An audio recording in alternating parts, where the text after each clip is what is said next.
सद्दाम हुसैन को फांसी क्यों दी गई? सद्दाम हुसैन अच्छा इंसान था या एक डिक्टेटर? सद्दाम हुसैन को अमेरिका से क्या मसला था या अमेरिका को सद्दाम हुसैन से क्या दिक्कत थी? सद्दाम आखिर ईरान से इतनी नफरत क्यों करता था? और सद्दाम को हमेशा उन्हीं बॉडीगार्ड्स पर यकीन क्यों होता था जो गैर शादीशुदा थे? ये वो सवाल हैं और राज की बातें जो हर आम इंसान समझना चाहता है, पूछना चाहता है।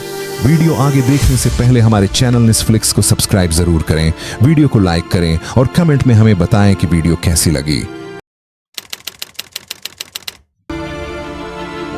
आप हैरान होंगे ये बात जानकर कि सद्दाम हुसैन ने अपने खून से कुरान लिखवाया। जी हां, आपने बिल्कुल सही सुना।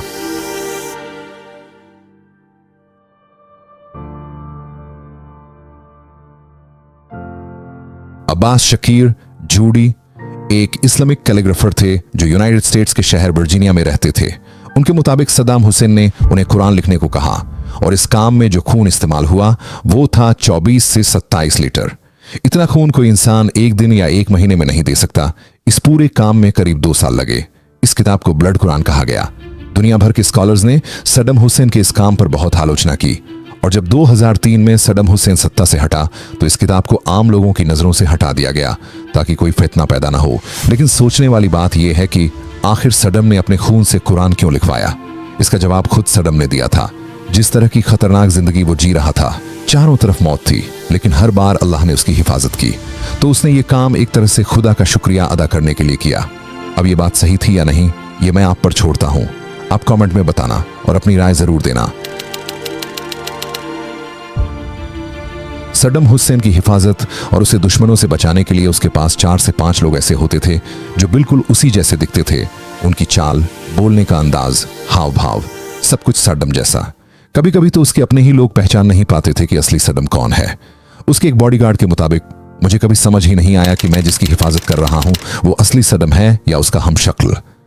सद्दाम के बेटे का भी एक हमशक्ल था, उसका नाम था लाती यहया। बाद में उसने एक किताब लिखी और किताब का नाम ही सबको चौंका देने वाला था, आई वॉज सद्दाम्स सन। अब मेरी ऑडियंस में से कुछ लोग सोच रहे होंगे कि जब सद्दाम के इतने हमशक्ल थे तो उसे पकड़ने पर कैसे पता चला कि ये असली सद्दाम हुसैन है? इसका जवाब है डीएनए टेस्ट। और भी कई टेस्ट हुए थे लेकिन डीएनए ने सब कुछ क्लियर कर दिया।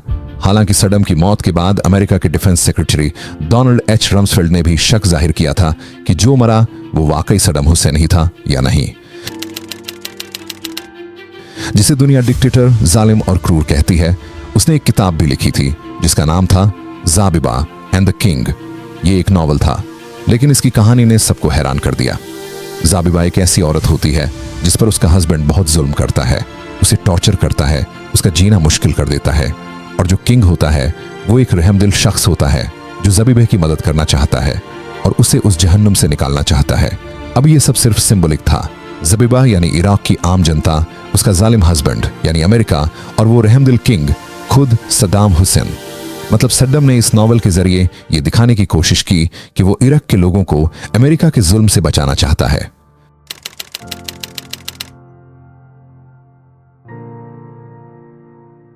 सद्दाम हुसैन के पास एक पर्सनल फूड टेस्टर होता था जो हर आने वाले खाने को पहले टेस्ट करता था ताकि सद्दाम को कोई नुकसान न पहुंचे।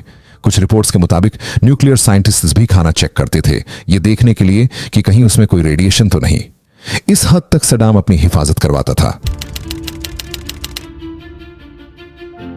30 दिसंबर 2006 को सद्दाम हुसैन को फांसी दी गई। उसका सबसे बड़ा जुर्म था 1982 का दूजेल का वाकया। ये एक छोटा सा गांव था जहां कुछ लोगों ने सद्दाम के काफिले पर हमला करने की कोशिश की थी। सद्दाम ने इसका बदला लेना चाहा, मगर सिर्फ हमलावरों से नहीं, पूरे गांव के 148 लोगों को मार दिया गया, उनके घर जला दिए गए और जमीन जब्त कर ली गई। इस पर सद्दाम पर इंसानियत के खिलाफ जुर्म का केस चला।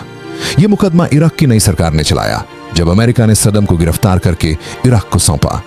कोर्ट का कहना था कि सद्दाम ने कानून और ह्यूमन राइट्स की धज्जियां उड़ाई और इसी वजह से उसे मौत की सजा सुनाई गई। फांसी से पहले उसे पूरा ट्रायल मिला, लेकिन सद्दाम ने उस कोर्ट को भी एक नाटक कहा। फिर भी 2006 के आखिर में सुबह के वक्त उसे फांसी दे दी गई। उसने ये काम किए या नहीं, और अगर किए तो कितनी सच्चाई है, ये हम खुदा पर छोड़ते हैं। मगर फांसी की जो वजह थी वो यही थी, और काफी लोगों को इसका इल्म ही नहीं।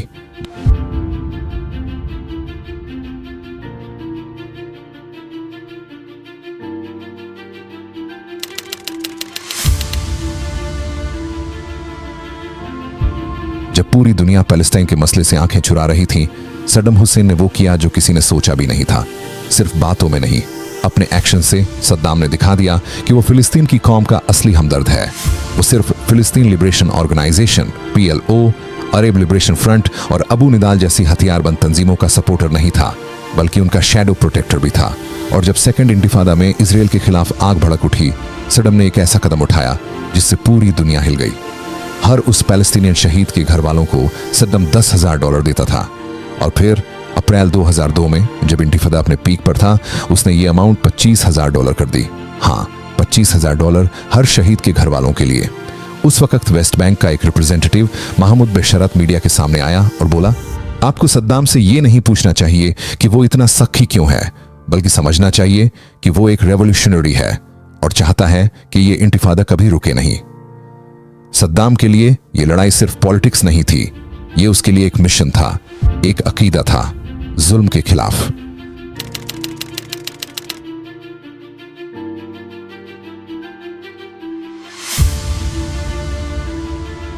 सद्दाम हुसैन की अमेरिका से नफरत किसी एक दिन में नहीं पैदा हुई थी।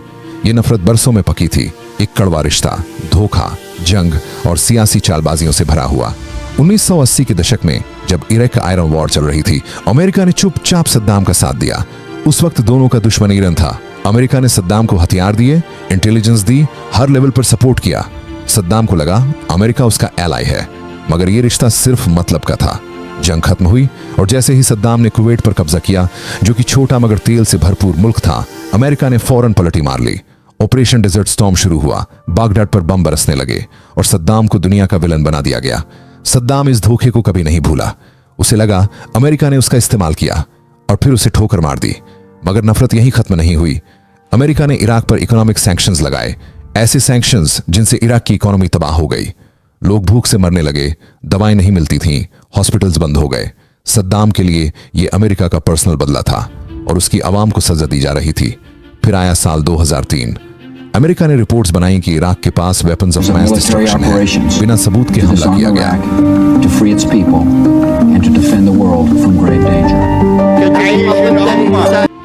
We have a new, never-before-seen video recorded behind the scenes during the invasion of Iraq 20 years ago. Georgia troops from Fort Benning and Fort Stewart Saddam को गिरफ्तार किया गया और एक मिलिट्री कोर्ट ने उसे फांसी की सजा दे दी। सद्दाम ने जिंदगी के आखिरी दिन तक अमेरिका को एक धोखेबाज, चालबाज दुश्मन माना। उसके लिए अमेरिका सिर्फ एक ताकतवर मुल्क नहीं, बल्कि एक ऐसा सिस्टम था जो छोटी कौमों को दबा कर रखता है, जो अपने फायदे के लिए रिश्ते बनाता है और फिर तोड़ देता है। ये नफरत सद्दाम के अंदर आग की तरह जलती रही और उसी आग में पूरा इराक जल गया।